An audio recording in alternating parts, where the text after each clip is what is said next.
Qualifying for the Mexican Grand Prix started off in monsoon conditions. Prost braved it first by going out on track early, however he approached turn 1 at a little bit too much speed, darted over the grass and would eventually spin the car round, and no one really came up, but he did.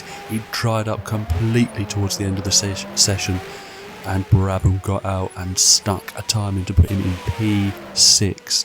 What a lap he was claiming. He said he needs to push and continue and see where they end up tomorrow. Nannini, with a fantastic result, put himself in P4. That's a lie, put himself in P5. He said the car has been feeling excellent over the last couple of race weekends and believes there could possibly be a win this season, and he hopes he's the one that claims it. Contract talks are going ahead really nicely and we should have that very soon, he said. Nicola Larini, to give him his full name, snuck in a lap to put himself in P4. Now, he did say he felt very lucky with the timing of his lap, but nonetheless he should be very proud of his P4 at the Mexican Grand Prix, and his team were elated with him. Games snuck out of the pit at just the right time to claim P3, I should say. He said the car felt okay. He felt that really it was the main straight where they're losing a hell of a lot of time. The engine hasn't got a lot of give, he said. In the corners it's not great, but he is absolutely ragging it every single lap, which is why he claims there's been a few mistakes in the previous couple of races. But let's see what happens in the race. He will line up P3.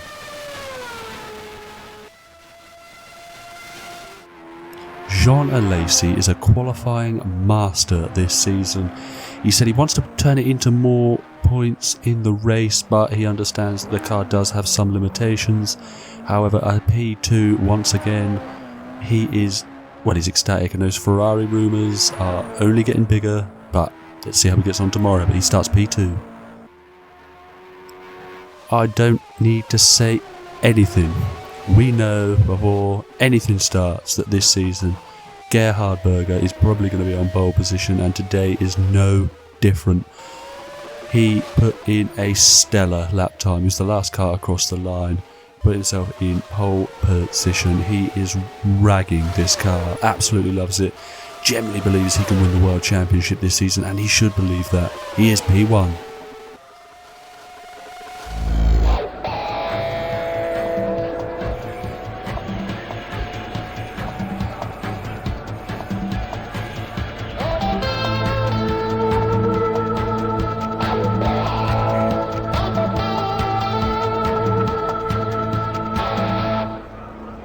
Hello there. The weather, as so often is the case here, is just wonderful. Over 30 degrees and climbing. It's a fantastic day for Formula 1. For some reason there was no grid rundown today, but this is the start of the Mexican Grand Prix for 1990. We need a really good start. We've got Gerhard Berger just in front of us, Jean Alesi to the left of us, and we were a little bit slow to get away there. Larini is just behind us. Great start from Jean Alesi there. He's been mighty off the line this season, but it's going to look like Gerhard Berger's going to get back at him. But if we can stay in the slipstream, if these two come together or knock each other wide, we might be able to... Oh, we just avoid Jean Alesi. They brake really early. Either that or with me braking really late. We're going to have to come across the grass. We're going to lose position after position. But there appears to be a bit of a gap there. I assume there's been a crash. There usually has been on lap 1 this season. And we have only dropped back to P5, just behind Nicola Larini and just ahead of Nakajima in the second Tyrrell. So, not great start, but it has only dropped us down to P5, and thankfully we were pretty lively across the grass. Let's have a little look at the replay from the start though, and Gerhard Berger doesn't actually get away that great. To Prost, that's an excellent launch from Jean Alesi off the line, but as we stream down towards turn 1, Gerhard Berger's Honda engine in the back of that McLaren allows him to get right back alongside Jean Alesi, and there's us going to Narnia by the looks of things. And that's Gerhard Berger slots it up the inside, and to retake P1, he will be really pleased with that. He wouldn't want to have lost any positions off the line, and he has got a little bit of a gap there to Jean Alesi already, and that's the Benetton of, I believe, Nannini. It is Nannini all over the back of Jean Alesi there, but there was a crash further down the pack. We believe it was Barilla who started it all, started a little domino effect as we streamed towards turn 1, and he flies down, and oh, that's poison his own teammate. And Senna there caught up in that as the Williams may have been tangled there. I don't think there's damage to Senna or the Williams of Prix, I believe that was, but that has left Barilla out of the Grand Prix, and I believe has let his team out. But let's have a look on board. Oh, that's brake failure. That is brake failure for Barilla, and sadly his teammate was collateral in that.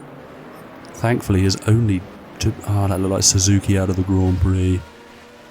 But we are on board with... No, we're not. We're looking at an outboard shot of us all over the back of Larini. And we're going to dive around the outside with no dip the wheel on the grass. Let's put us out wide. We've struck the wall a little bit. Fingers crossed we haven't broken a toe link as we slow by the gravel almost to a halt. That's what I mean.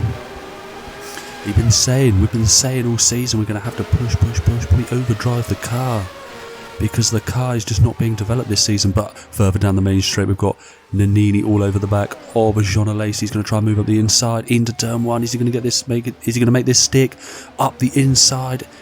Jean Alesi is holding ground, and they stay side by side. And Nannini's going to push him out wide just a little bit, just enough, just legal, and puts himself up into P2.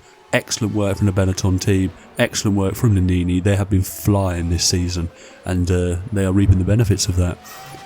We are back on board with ourselves now, and we have got Mansell ahead and Senna behind. The classification at the end of lap 2 is Berger leads from Nannini, 5.5 seconds back. Berger's gone.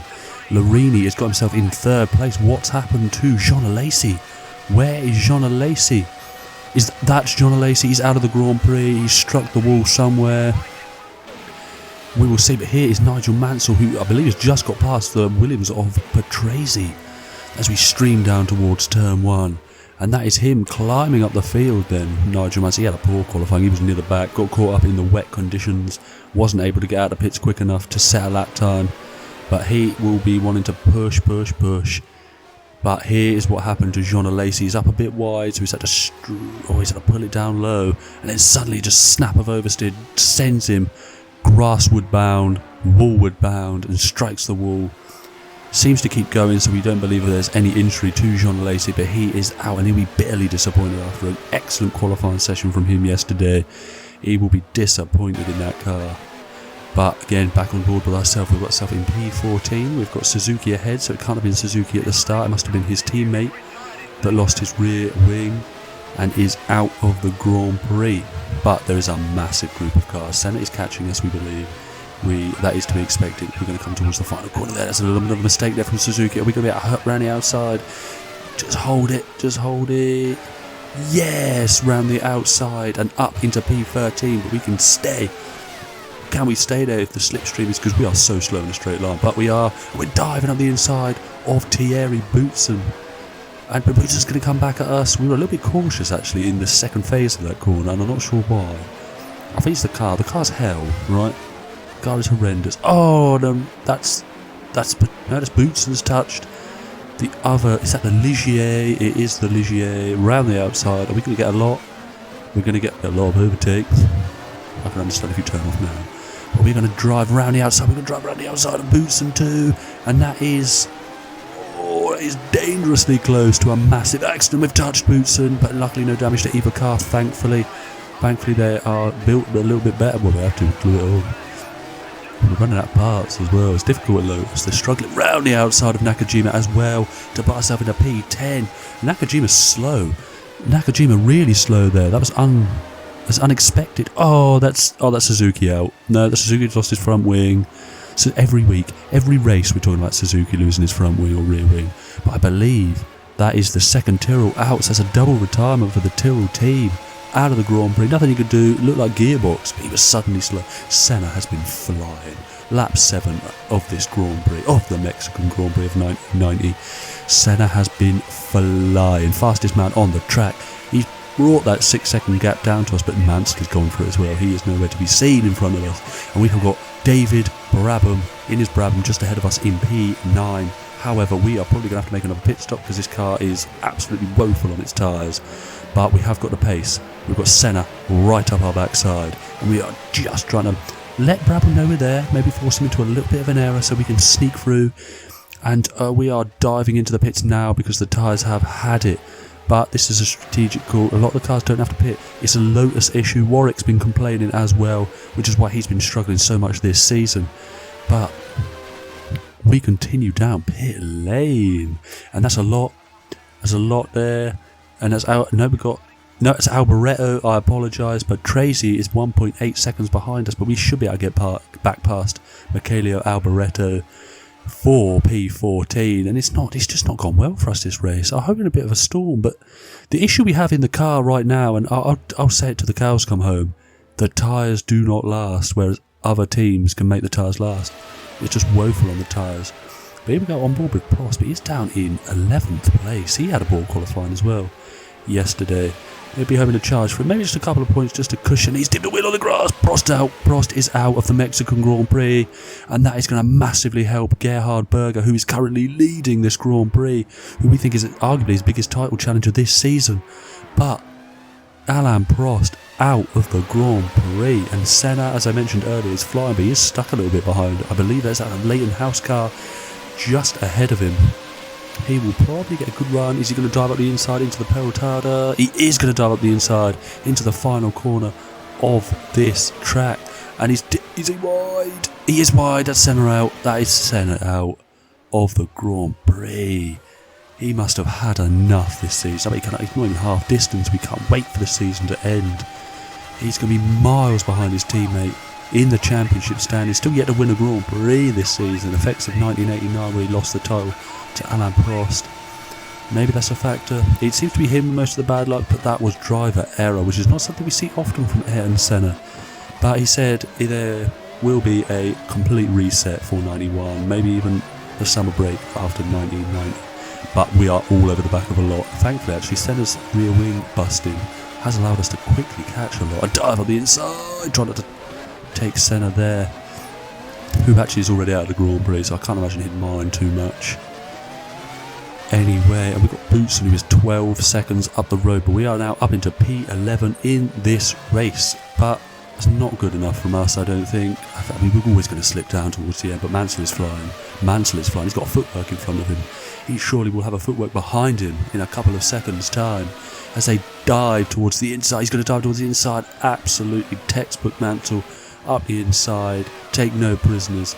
And I believe that's him up into P4. He has been flying. I'd love to have seen him if he was up the front in qualifying. Would he have had the pace to beat would he have had the pace to beat Gerhard Berger? We will not know. But here's the Leighton House driver of Gugelman. It's what I'm going to call him now, right? And he's dipped a wheel on the grass. He's lost his rear wing and is out of the Grand Prix. Many drivers have become a victim to that corner in this race. But thankfully, there has been a turn. And we're going to dive up the inside of Cafe and get past Gugelman of the Leighton House team. But he did hold him up a little bit. I think they should move out of the way. The FIA aren't doing too much about that. But yes, after the French Grand Prix as well, a quick announcement if you got this far, there will be a driver rumours show, and the calendar is being released in that show, and some FIA news and rule oh, that's a big crash from the teammates as Alboreto come out of the pits. Cafe out of the Grand Prix. Actually, they're both footworks out of this Grand Prix. That is poor. That is poor from Alboreto. You just seem to veer across the track. But let's have a little look on board from Alboreto's point of view as he comes down. Actually, are we on board? Oh, well, I suppose realistically it's the footwork team. That is poor. That is not going to do too well in the debrief. But we are looking once again, at Nigel Mansell, the Brit, making it's a trademark move in this Grand Prix. He dives to the inside of Nannini now to take P2. And it has been an absolutely superb drive from Nigel Mansell. Excellent drive from him. And we come round the final corner to start our final lap of the Grand Prix.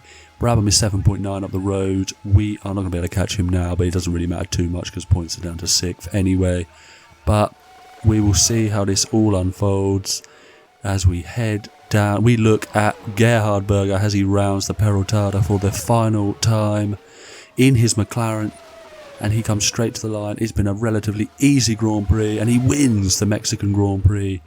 Absolutely fantastic from the Austrian. Now this is a absolutely fantastic result. It's Bernard, it's Larini. Larini will be over the moon. He qualified high, and then we'll finish Bernard in 4th and Nicola Larini in 5th place. Excellent drive from the pair. But it's been a difficult race from us. Maybe from the start where we had to avoid Jean Alesi. We had to pit for the tyres, and it's just not a lot we can do in this car at the moment. We are struggling. But we come out and finish P9 and ignore that massive crash there because you just stop on the line. But this is the final classification. Gerhard Berger wins from Nigel Mansell with a 41-second advantage over Nigel Mansell. Nannini in 3rd, Bernard, Larini 4th, 5th. Thierry Boutsen getting the final points pair position. Brabham, Game, taking out the top 8. A lot of retirements. Senna was out, Prost was out, Warwick was out, Alesi was out.